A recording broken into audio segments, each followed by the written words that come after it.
হিন্দু ভাইদের ঋগ্বেদের মধ্যে এত সুন্দর কথা লেখা আছে। ভগবান শ্রীরামচন্দ্র বলেছেন, ঋগ্বেদ 214 নম্বর পৃষ্ঠা, গীতা 309 নম্বরেও আছে। ওম শ্রী শ্রীবতং সর্বমঙ্গল সর্বগৌর ওম নমঃ चरोगा दरोगा दरावंतम जबरो हिसातम ओम देवा। भगवान श्री रामचंद्र ने कहा,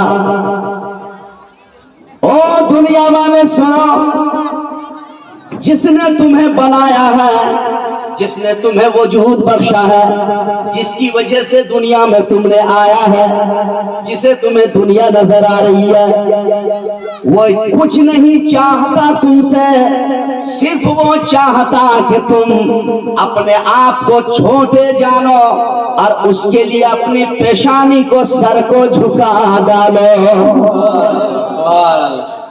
भगवान श्री रामचंद्र बोलते हैं, आगे आसो, आगे आसो, আমার কাছে আসুন, কাছে আসুন, শুনবেন আপনারা না?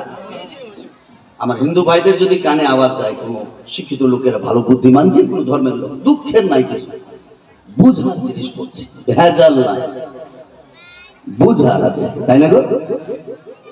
ভগবান শ্রী রামচন্দ্র বলেন, ওম শ্রী শ্রীবতং সর্বমঙ্গল সর্বগৌর ওম নমঃ चरोगा दरोगा दरावंतम जबरो हिसातम ओम देवा। সৃষ্টিকর্তা তোমাদের কাছ থেকে কিছু চাইছে না, শুধুই শুধু চাইছে, হে আমার বান্দা, আমার বান্দিরা, নিজকে অত্যন্ত ছোট মনে করি নিজের মস্তকটা আমার দিকে ঝুঁকিয়ে দাও। এই কথা তো রামজি বলছেন, এটা কি কোরআন শরীফে নাই? আল্লাহ কোরআন পাকেও বলছেন কি, আকিমিস সালাতা লিযিকরি। अल्लाह ने फरमाया कि ऐ मेरे बंदे, अकीमिस सलाता, तुम नमाज कायम करो मुझे याद रखने के लिए। আল্লাহ বলছেন, বান্দা বান্দিরা, তোমরা নামাজ আদায় করো, সালাত আদায় করো, কায়েম করো, কিসের লাগা? তোমার সৃষ্টিকর্তাকে, তোমার রবকে নিজের স্মরণে রাখার জন্য। ভগবান শ্রীরামচন্দ্র এই কথা বলছেন, আল্লাহ এই কথা বলছেন। আমার নবী সাল্লাল্লাহু তাআলা আলাইহি ওয়াসাল্লাম ইরশাদ করেছেন, একজন মুমিন মুমিনা যখন ওযু করে নামাজের পাটিতে দাঁড়িয়ে যায়, ফেরেশতারা বলেন, আল্লাহ, নবী আমার বলছেন, ফেরেশতারা বলেন, আল্লাহ তোমার বান্দা বান্দি ওযু করে নামাজের পাটিতে দাঁড়াইছে, এদের যদি কিছু তুমি বকশিশ ইনাম যদি না দাও, তাহলে প্রত্যেক টাইমে তোমার বান্দা বান্দিরা আসতে চাইবে না। যখন ওযু করে একজন মেয়ে ছেলে আল্লাহর বান্দা বান্দি নামাজের পাটিতে দাঁড়ায়, নবী বলছেন, ফেরেশতারা কয়, আল্লাহ, এদের কিছু বকশিশ না দিলে নামাজের পাটিতে তো আসবে না প্রত্যেক সময়।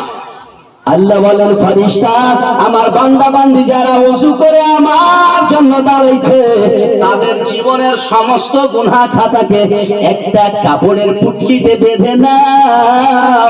আল্লাহর ফেরেশতা বেঁধে নেয়, আর যখন সেই বান্দা আল্লাহু আকবার বলে রুকুতে যায়, আল্লাহ বলেন, ফেরেশতা, তার জীবনের গুনার পুটলিটা তার পিঠের উপর রেখে দাও। আর যখন বান্দা সামিআল্লাহু লিমান হামিদা রাব্বানা লাকাল হামদ এই বলে যখন সোজা দাঁড়ায়, আল্লাহ বলেন, ফেরেশতা, আমার বান্দাকে, এখন আমার বান্দা নিজের মস্তকটা পেশানি জমিনে ঝুঁকায় না, তার আগে তার জীবনের সমস্ত গুনাহ এই ইবাদতের বিনিময়ে আমি আল্লাহ ঝরিয়ে দিলাম, ক্ষমা করে দিলাম।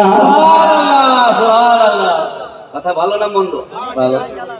তাহলে আপনারা শুনবেন একটু, আমার হাত উঠাইয়া বলেন তো কারা শুনবেন? তো এই দেশের লোকে আমাকে অত চিনে না, মুফতি আনোয়ারুল ইসলাম চতুর্বেদী, আমার খুব রং লাগাইয়া ওয়াজ নাই তো, ফেসবুক ইউটিউবে বলে এই লোকেরা আমার চিনে না, কিন্তু শিক্ষিত পরিবারে পরিবেশ আমাকে ডাকে, লোক ভালোই ডাকে, আলহামদুলিল্লাহ, আল্লাহ পাকের দয়া। তাহলে বেরাদারান মিল্লাত ইসলামিয়া, যিনি সৃষ্টিকর্তা মহান আল্লাহ রাব্বুল আলামিন, সবকিছু সৃষ্টি করছেন কাদের জন্য বলুন? কার জন্য? কার জন্য তৈরি করেছেন আল্লাহ? নিজের জন্য? কার জন্য গো? মানুষের জন্য তৈরি করেছেন। আহা, সূরা বাকরার একটি আয়াত আপনাদের সামনে রাখছি, কত সুন্দর কথা, মন ভরে যাবে আপনাদের। দেখেন আল্লাহ বলছেন, ইয়াসআলুনাকা আনিল আহিল্লাতি কুল হিয়া মাওয়াকিতু লিন-নাসি ওয়াল হজ। কিছু লোকেরা নবী সাল্লাল্লাহু আলাইহি সাল্লামকে এসে বললেন, হে নবী, চন্দ্রটা যখন উঠে প্রথমত প্রকাশ পায়, শুরু হয়ে আবার ফের পূর্ণ হয়ে মোটা হয়ে গিয়ে আবার শুরু হয়ে যায়। আল্লাহ বলছেন, নবী তোমাকে কিছু লোক জিগাইছে, তোমাকে জানতে চাইছে যে চন্দ্র শুরু হয়ে উঠে মোটা হয়ে আবার কেন ডুবে যায় শুরু হয়ে, এটা জানতে চাইছে নবী। কিছু লোকে নবীকে যখন জিগাইলেন তখন আল্লাহ পাক বারবার দিগারে বললেন, কুল হিয়া মাওয়াকিতু লিন-নাসি ওয়াল হজ। এ আমার মাহবুব তুমি বলে দাও, আল্লাহ পাক চন্দ্রকে এই ধারণার সৃষ্টি করার মধ্যে আল্লাহর রহস্য, আল্লাহর হিকমতটা হলো আল্লাহ নিজের বান্দা বান্দিকে সময় সুযোগ জানার জন্য, অথবা হজ অথবা রোজার সময় জানার জন্য এইভাবে চন্দ্রকে সৃষ্টি করছেন। কেন? যদি চন্দ্র শুরু হয়ে উঠলো, কয় তারিখ হবে? 1 তারিখ না 5 তারিখ হবে?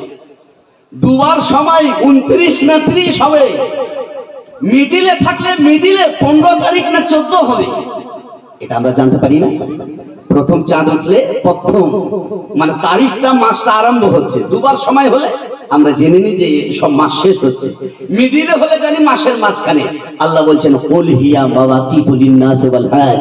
আমি যে চন্দ্র এই ধারণার সৃষ্টি করছি, এই দৃশ্যতে, কাইফিয়াতে, সিচুয়েশনে, নবী তুমি বলে দাও যে মানুষের সময় সুযোগ জানার জন্য, হজ রোজার সময় সুযোগ টাইম টেবিল মেইনটেইন করার জন্য, তাহলে ফিরাতান মিল্লাতে ইসলামিহা আল্লাহ চন্দ্রকে সৃষ্টি করলেন এত আলো দিয়ে পৃথিবীকে আলোকিত করে শুধু মানুষের প্রয়োজনের জন্য। আমরা বলি আল্লাহু আকবার, সুবহানাল্লাহ। আমরা বলি আল্লাহু আকবার, বলি জোরে। বিরাদারান মিল্লাতে ইসলামিয়া, মুআজ্জাজ সামাইনে কেরাম, একজন বিশির হাফিজ রাহমাতুল্লাহ আলাইহি নামক বিখ্যাত আল্লাহর বান্দা ছিলেন। তিনি বলেন, আহারে, সূরা নূহের আয়াত নম্বর 9 কে যখন তিনি পড়লেন, তিনি বলছেন যে আল্লাহ কত দয়ালু, আল্লাহ কত মায়া রাখে, আল্লাহ যে বান্দা বান্দিকে কত ভালোবাসে। আল্লাহ বলছেন, আল্লাহুল্লাযী জাআলা লাকুমুল আরদা বিসাতা, সেই মহান আল্লাহ যিনি জমিনকে বানাইছেন বিছানা। বিশর হাফি বললেন, বিছানার সম্মানের জায়গা জুতো নিয়ে যেতে হয় না। আল্লাহর জমিনে আমি যতদিন বেঁচে থাকবো, আমি কোনোদিন জুতো তুলে যাব না। বলছেন কি, এই আয়াতটা যখন পড়লেন, সূরা নূহের 9 নম্বর আয়াতটা পড়লেন বিশর হাফি, তো বলছেন যে আল্লাহ বলেন জমি বিছানা বানাইছি জমিনকে। আরে বিছানাতে পা দিয়ে তো চলা যায় না, জুতো দিয়ে চলা যায় না। আমি জুতো কোনোদিন পরবো না, কোনোদিন পরবো না। আহা, এই আয়াতটা পড়ার পর জুতো পড়া ছেড়ে দিলেন। বলুন সুবহানাল্লাহ, সুবহানাল্লাহ, সুবহানাল্লাহ। জুতো পড়া নিষেধ তো নাই জমিনের উপরে, জুতো পরে চলা নিষেধ নাই, কিন্তু ওনার পারহেজগারি দেখেন যে আল্লাহ বিছানা বানিয়েছেন, বিছানায় স্বাভাবিক জুতো পরে যাওয়া হয় না, এই জন্য আমি জুতো পরবো না। বিরাদারানে মিল্লাতে ইসলামিয়া, আল্লাহ বললেন যে বান্দা আল্লাহর জন্য কর্ম করবে, আল্লাহ পাক পরওয়ারদিগার সেই বান্দার জন্য ব্যবস্থা দিয়ে দেবেন। ও বিশর হাফি, তুমি আমার জমিনে জুতো পইরা চলবে না। আমি আল্লাহ ঘোষণা দিচ্ছি, ও পশু পাখিরা, বিশর হাফি যেই রাস্তা দিয়ে যাতায়াত করে, যে রাস্তা দিয়ে ভ্রমণ করে, যে রাস্তা দিয়ে চলাফেরা করে, ও পশু পাখিরা, জীবজন্তুরা, বিশর হাফির রাস্তাতে তোমরা পেচ্ছাপ পায়খানা করবে না, আমি আল্লাহ ঘোষণা দিলাম। কর্ম যদি আল্লাহর জন্য হয়, তাহলে আল্লাহ বান্দার ব্যবস্থা করে না? মসজিদে যান না নামাজ পড়তে, এই মেয়েরা আল্লাহর ইবাদতের দিকে একটুকু নয়। আর বিপদ মুহূর্ত হতে গেলে তখন কি বলে, এই আল্লাহ দেখছে না, কই আল্লাহ দয়া হচ্ছে, কই আল্লাহর মায়া হচ্ছে, বলে উঠে না অনেক লোক। এটা না শুকরির কথা নয়। তুমি কর্ম করেছো, কর্ম তুমি করেছো। আল্লাহ মেরি তওবা বলে একটি বই, তাতে লেখা আছে একজন বৃদ্ধা মা ছিলেন। এই বাবুরা, ওই মোবাইল না দেখে আমাকে দেখে, 1 ঘন্টা সময়ের জন্য এসে। সেই বৃদ্ধা মা, স্বামী নাই, ছেলে নাই, মেয়ে নাই, কেউ নাই, অসহায়। আল্লাহ মেরি তওবা নামক বইয়ের মধ্যে লেখা আছে সেই বৃদ্ধা মা এক জালিম বাদশা বিশাল বিল্ডিং বানিয়েছে, বিশাল বিল্ডিং বানিয়েছে। মা বলে আমার তো কেউ নাই, জমি জায়গা টাকা পয়সা নাই, কোথায় থাকি? একটা তম্বু কিনে নিয়ে এসে, আপনারা কি বলেন নিজের দেশে প্লাস্টিককে, এই যে ছোট করে প্লাস্টিক টেঙ্গে বৃষ্টি ধূপ থেকে বাঁচার জন্য ব্যবস্থা করে, এটা কি বলেন? কুড়িয়া, কুড়িয়া কি বলেন গো? কুড়িয়া ঘর বলে না? তো জালিম বাদশার বিল্ডিং লাগাইয়া কুড়িয়ার ঘর বানাইছে বুড়িমা। জালিম বাদশা বলে উজিরদেরকে নিয়ে যে চলো তো একটু বিল্ডিংটার বাইরে দেখে আসি, চলো তো কি অবস্থা আছে। দেখছে তো তার বিল্ডিং লেগে একজন কে কুড়িয়া বানাইছে, তাম্বু খাটাইছে। সে বলে ভেঙে ফেলো, এত সুন্দর এত দামি বিল্ডিং, আর তাতে কাজ করে তাকে লাগিয়ে আবার কুড়িয়া বানাইছে, ফেলো ফেলো, ভেঙে ফেলে দাও। সন্ধ্যার সময় ভিক্ষা করে আসে, আসার পরে বুড়িমা বলছে, আমার রব্বুল ইজ্জত, আমার সৃষ্টিকর্তা মহান আল্লাহ, আমি তো গরিব মানুষ, খেতে পাই না, তার জন্য ভিক্ষা করতে গিয়েছিলাম গো মালিক। কিন্তু আল্লাহ তুমি কোথায় গিয়েছিলে? তোমার থাকতে আমার বিল্ডিং, তোমার থাকতে আমার কুড়িয়া কেমন করে মানুষ ভাঙলো? কিভাবে মানুষ ভাঙতে পারে? আল্লাহ আমি তো পেটের লাইগা গিয়েছিলাম ভিক্ষা করতে, কিন্তু তুমি তো ছিলে আল্লাহ। আল্লাহ তুমি বলেছো ইজা সাআলাকা ইবাদি আন্নি ফাইন্নী কারীবুন উজিবু দা'ওয়াতাদ দাঈ ইযা দা'আনি। সূরা বাকরায় আল্লাহ বলছেন, নবী তোমাকে কোন লোক যদি জিজ্ঞাসা করে যে আল্লাহ কোথায়, আল্লাহরে কেমনি পাবো? তিনি তো বানাইছেন, তিনি তো আমাকে দেখছেন, কিন্তু পাবো কেমনি? কোথায় গিয়ে আল্লাহকে পাবো? আল্লাহ বলছেন নবী বলে দাও, আল্লাহ তোমার রোগের চাইতে বেশি কাছে, তোমার দেহের চাইতে বেশি কাছে। আল্লাহকে তুমি যখন ডাক তুমি দেবা, তোমার আল্লাহ তোমার ডাকে সব সময় সাড়া দেবে। সুবহানাল্লাহ, সুবহানাল্লাহ, নারে তাকবীর, আল্লাহু আকবার, ইয়া রাসূলুল্লাহ, আলা হযরত জিন্দাবাদ। আহলে সুন্নাহ। আল্লাহ বলছেন, আল্লাহ বলেন নবী মানুষ যদি আমার বান্দা বান্দি জিজ্ঞাসা করে যে আল্লাহকে কোথায় পাবো, নবী তুমি বলে দাও আল্লাহ সব সময় তোমার দেহের কাছে, তোমার রগ চাইতে বেশি নিকটে। যখন তুমি আল্লাহকে ডাক দিবা সব সময় আল্লাহ তোমার ডাকে সাড়া দেবেন। বলুন সুবহানাল্লাহ। আমার হিন্দু ভাইদের আমি যখন ইটাহার থানার অন্তর্গত একটা গ্রামে বক্তব্য রাখতে গেলাম, সেখানকার একজন প্রফেসর সাহেব আমাকে একটা বই দিয়েছিলেন, আমি কেন ইসলাম গ্রহণ করলাম, লিখেছেন আবুল হাসান ভাট্টো চাচু লিখেছেন বইটা।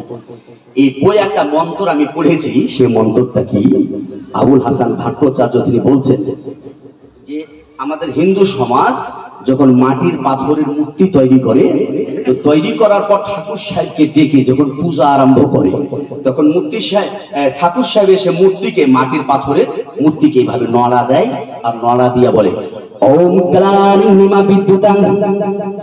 আর যখন পুজোটা শেষ হয় এইভাবে মূর্তিটাকে নড়া দিয়ে ছোঁয়া দিয়ে বলে কি ওম গচ্ছা দেবী ছায়া। এর অর্থ কি? এর অর্থ হলো ওম ক্লানিং নিমা বিদ্যুতাং, হে দেবী তুমি মাটির পাথরের, তোমার মধ্যে বলার শক্তি নাই, তাই জীবিতদের প্রাণ আত্মা তোমার মধ্যে দিয়ে তোমার পুজো আরম্ভ করছে। কিন্তু আমরা মসজিদে গিয়ে কি বলি, আল্লাহ তুমি কোথায় আছো, আমি নামাজ পড়তে এসেছি যে, আল্লাহ তুমি কোথায় আছো, আমি যে রোজা রাখতে এসেছি, আল্লাহ তুমি কোথায় আছো, আমি যে তোমার কাছে কিছু চাইছি। আমরা কি বলি এটা? বলি। কিন্তু ওনারা বলছেন কি ওম ক্লানিং নিমা বিদ্যুতাং, তোমার মধ্যে বলার শক্তি নাই, চলার শক্তি নাই, কথা বলার শক্তি নাই, তাই জীবিতদের প্রাণ তোমার মধ্যে দিয়ে তোমার পূজা অর্চনা আরম্ভ করছে। কিন্তু আমরা নামাজ পড়তে গেলে বলি আল্লাহ কোথায় আছো, তুমি জীবিত হও, নামাজ আদায় করতেছিস, বলি আমরা বলি, বললে ইমান থাকবে, মুসলমান থাকবে। আর যখন পূজার্চনা শেষ হয়, ওম লজ্জা দেবে যথা চা মারা চায়া ও, পূজার্চনা শেষ হয় তখন বলেন, হে দেব দেবী আমার কাজ শেষ, যেথা ইচ্ছা তুমি গমন করো, চলে যাও। আমরা কি নমাজে যখন সালাম ফেরাই, আসসালামু আলাইকুম ওয়া রাহমাতুল্লাহ, আল্লাহ তুমি কোথায় আছো, আমি যে নামাজ শেষ করছি তুমি আসো, বলি কেন? আল্লাহ সব সময় তো আমাদের রগের চাইতে বেশি কাছে, কিন্তু আল্লাহকে নিকট করার সিস্টেমটা ফলো করবেন তবে তো, কাজ করবেন তবে তো, হ্যাঁ। আর পূজার্চনা শেষ, ওনারা বলছেন আমি চললাম বাড়ি, আমার কাজ শেষ। আমরা কি বলি যে বাড়ি চললাম, আল্লাহ তুমিও বাড়ি যাও আমিও যাচ্ছি, আমরা বলি। আল্লাহ বলেছেন কি, হুয়াল হাইয়ুল কাইয়্যুম। আয়াতুল কুরসি নামক আয়াতটা আছে না, ওই আয়াতের অংশে লেখা আছে হুয়াল হাইয়ুল কাইয়্যুম। এর অর্থ হলো যে হুয়াল হাইয়ুল কাইয়্যুম, সেই সব সময় জীবিত, সব সময় জীবিত। জীবিত তাকে বলতে হয় না যে জীবিত হও, সব সময় আল্লাহ জীবিত। আরো তিনি বলছেন কি, লা তাখুজুহু সিনাতুন ওয়ালা নাওম। আল্লাহ বলছেন আল্লাহ জীবিত তো দূরের কথা, ঘুমায় না, অথবা ঘুমার যে লক্ষণ আছে আল্লাহকে সেই ঘুমের লক্ষণগুলো পর্যন্ত হয় না। বলুন সুবহানাল্লাহ, বলুন আলহামদুলিল্লাহ। বিরাদারানে মিল্লাতে ইসলামিহা, তাহলে আমরা বলি আমাদের সৃষ্টিকর্তা আল্লাহ রাব্বুল আলামিন সব সময় আমাদের দেহের কাছে, আমরা টাকার মতো ডাকতে গেলে সব সময় আমাদের কাছে আল্লাহ রাব্বুল আলামিন সাড়া দেয়। আর ওনারা বলছেন কি, ইবাদত করতে পূজার্চনা শুরু করছে, জীবিত হও, শেষ তখন বলে আমি চললাম তুমি যাও। বুড়িমা বলল হে আমার সৃষ্টিকর্তা আল্লাহ, আমি তো পেটের জন্য ভিক করতে গিয়েছিলাম, কিন্তু তুমি কোথায় গিয়েছিলা? তোমার থাকতে আমার কুড়িয়াটা কিভাবে ভাঙা হলো? এটা কথা বলতে পারবে সবাই? আপনি বলতে পারবেন, আমি পারবো? ওই পর্যায়ের লোক যে পরিপূর্ণ আল্লাহ রাব্বুল আলামিনের হক আদায় করতে পেরেছে, সেই এই কথা বলতে পারবে। সেই বুড়িমা গরিব হলেও, অসহায় হলেও আল্লাহর ইবাদতে, আল্লাহর জিকির ও ফিকিরে কোনো দুর্বলতা ছিল না। এই জন্য বলছে আল্লাহ পাক পরওয়ারদিগার, আমি তো পেটের জন্য গিয়েছিলাম, আল্লাহ তুমি তো সব সময়, আল্লাহ তোমার থাকতে আমার কুড়িয়া কিভাবে ভেঙে যায়? বিরাদারানে মিল্লাতে ইসলামিহা, আল্লাহ বললেন যে এই বুড়ি দোয়া করার প্রয়োজন নয়। বিরাদারানে মিল্লাতে ইসলামিহা, আল্লাহর পক্ষ থেকে ফেরেশতারা এসে জালিমের এত আলিশান বিল্ডিংকে, এত সুন্দর শক্তিশালী বিল্ডিংকে আল্লাহর ফেরেশতারা থেকে মহাসুনা করে দিল বুড়িমায়ের দোয়ায়। আল্লাহর স্মরণে জিকির ও ফিকির আল্লাহকে ডাক দিল বুড়িমা, সে মতো নিজকে তৈরি করেছে, তার ডাকে আল্লাহ সাড়া দিয়ে ফেরেশতা দ্বারা বিল্ডিংকে ভাঙে চুরে তহস নহস করছে। একবার জোরে আমরা বলি আলহামদুলিল্লাহ। কথাগুলো কেমনি লাগছে আপনাদের? অসুবিধা হয়েছে? আহা সুবহানাল্লাহ। বিরাদারানে মিল্লাতে ইসলামিয়া মুআজ্জাজ সামাইনে কেরাম, সূরা বাকারার 29 নম্বরের আয়াত আপনাদের সামনে তুলে ধরছি। হুয়াল্লাযী খালাকা লাকুম মা ফিল আরদি জামিআ।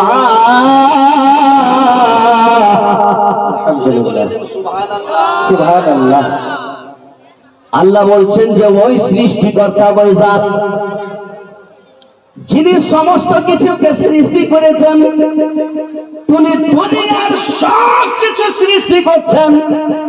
আল্লাহ যাহা কিছু সৃষ্টি করছেন, তৈরি করছেন, বানাইছেন, আল্লাহ বলছেন এটা শুধুই শুধু মানব জাতির কল্যাণের জন্য।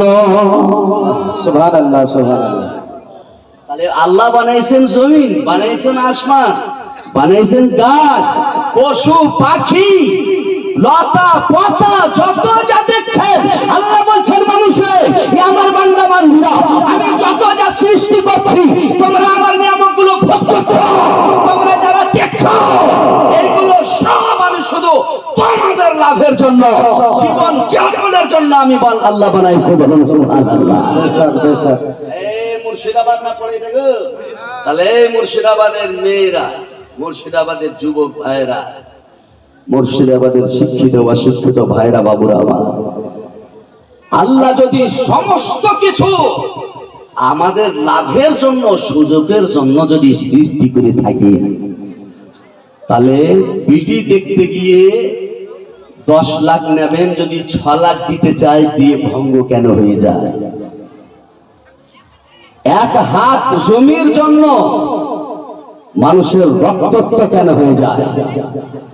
অল্পটুকুন কথার জন্য স্বামী স্ত্রীতে ভেজাল কেন হয়ে যায়?